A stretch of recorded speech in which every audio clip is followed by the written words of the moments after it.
கர்த்தருக்கு ஸ்தோத்திரம். கர்த்தருடைய நாமம் மகிமைப்படுவதாக. கர்த்தர் தாமே உங்களை ஆசீர்வதிப்பாராக. ஆமென். ஹல்லேலூயா.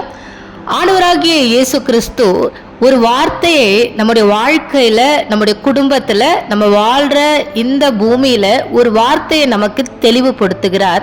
அது என்ன அப்படின்னா, உலகம் கொடுக்கிற பிரகாரம் நான் உங்களுக்கு கொடுக்கிறது இல்லை. நாம் ஒவ்வொரு நாளுமே என்ன செய்து கொண்டிருக்கிறோம், என்ன ஜெபித்து கொண்டிருக்கிறோம் அப்படின்னா, உலக பிரகாரமான காரியங்களுக்காக, உலக பிரகாரமாய் நம்முடைய சிந்தையில, நம்முடைய மனதில் தோன்றுகிற காரியத்துக்காக தேவனிடத்துல விண்ணப்பங்கள், ஜெபங்கள் ஏறெடுக்கப்படுகிறது. ஆனால் வேதம் தெளிவுபடுத்துகிறது, உலகம் கொடுக்கிற பிரகாரம் நான் உங்களுக்கு கொடுக்கப்படுவது இல்லை, கொடுக்க மாட்டேன். ஹல்லேலூயா. ஏன் ஆண்டவர் நான் கொடுக்கறது இல்லை அப்படிங்கிறாருன்னா, அதை காட்டிலும் மேன்மையை கர்த்தர் கொடுக்கிறார். ஹல்லேலூயா. இந்த உலகம் ரொம்ப சின்னது, ஆனால் நம்மை உண்டாக்கின தேவனோ வானங்களும் வானாதி வானம் கொள்ளாதவர், வானத்தை சிங்காசனமும் பூமியை பாதப்படியும் கொண்டவர், நித்திய சிங்காசனத்தில் நிரந்தர ராஜாவாய் அவர் இருக்கிறார். அவரே ராஜாதி ராஜா, அவரே கர்த்தாதி கர்த்தர், அவர்தான் சகலவற்றையும் உண்டாக்கினார். அப்போ பெரியவர் பெரிய காரியங்களை அவர் வைத்திருக்கிறார். நாம் பார்க்கிற இந்த உலகத்தின் பிரகாரமாய் நம்ம என்ன பண்றோம் அப்படின்னா, ஆண்டவரிடத்துல கேட்டுக்கொண்டு இருக்கிறோம். எனக்கு இது நடக்கலையே, என்னுடைய வாழ்க்கையில இது நடக்கலையே, என் குடும்பத்துல இது நடக்கலையே, அவர்களை போல நான் இல்லையே, நான் இந்த ஆசீர்வாதத்தை பெற்றுக்கொள்ளவில்லையே அப்படின்னு நீங்க நினைத்து கொண்டு இருந்தால், இந்த நாளில் கர்த்தர் தெளிவுபடுத்துகிறார், உலகம் கொடுக்கிற பிரகாரம் நான் உங்களுக்கு கொடுக்கிறது இல்லை.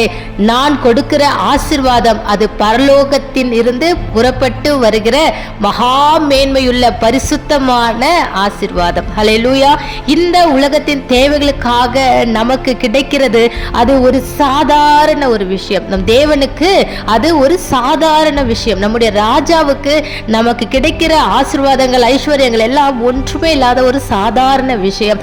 ஆனால் அதை காட்டிலும் கர்த்தர் நமக்கு மேன்மையான பரலோகத்தின் பொக்கிஷங்களை அவர் திறந்து வைத்திருக்கிறார். ஹல்லேலூயா. கீழானவைகளை அல்ல, மேலான உன்னதமான உன்னதத்துக்குரிய காரியங்களையே நம் மனதை சிந்திக்கும் பொழுது, நினைக்கும் பொழுது, நமக்கு வருகிற பிரச்சனைகள், நமக்கு வருகிற வருத்தங்கள், பணக்குறைவுகள், தரித்திரங்கள் எது வந்தாலும் கிறிஸ்துவின் அன்பை விட்டு என்னை பிரிக்க மாட்டாது. அவர் உலகம் கொடுக்கிற பிரகாரம் கொடுக்கிறவர் அல்ல, அதை காட்டிலும் மேன்மையுள்ளதை தேவன் எனக்கு அவர் செய்வார் என்று சொல்லி நீங்கள் விசுவாசிக்கும் பொழுது, கர்த்தர் உங்களை ஆசீர்வதித்து, உங்கள் தேவைகளை சந்தித்து, உங்களையும் உங்கள் குடும்பத்தையும் அவர் தழைக்க செய்வார், செழிக்க செய்வார். ஒன்றே ஒன்றுதான், அவர் நம்மோடு கூட இருந்து அவருக்கு பிரியமான வாழ்க்கையை நாம் வாழும் பொழுது அவருடைய சமாதானத்தை அவர் நமக்கு கொடுக்கிறார். அவர் சமாதானத்தை வைத்து போகிறார். வேதமாகிய சமாதானம், அவர் ரத்தமாகிய சமாதானமும் ஒவ்வொரு மனிதருடைய இருதயத்திலே தங்கி தாபரிக்கும் பொழுது கர்த்தர் நம்மை ஆசீர்வதித்து நம்மை நடத்துகிறவராய் இருக்கிறார். ஆமென். உலக பிரகாரமாய் யோசிக்காதீங்க. உலகம் கொடுக்கிற பிரகாரமாய் தேவனிடத்துல வேண்டாம். நமக்கு அதை காட்டிலும் மேன்மையுள்ள பரலோகத்தின் காரியங்களை நாம் பெற்றுக்கொள்வோம். பரலோக தேவனுக்கு நேராய் நம்மை தாழ்த்துவோம். நம் கரங்களை உயர்த்தி தேவனை ஆராதிப்போம். கர்த்தர் தாமே உங்களை ஆசீர்வதித்து உங்கள் குடும்பத்தை தழைக்க செய்வாராக, ஆசீர்வதிப்பாராக. ஆமென்.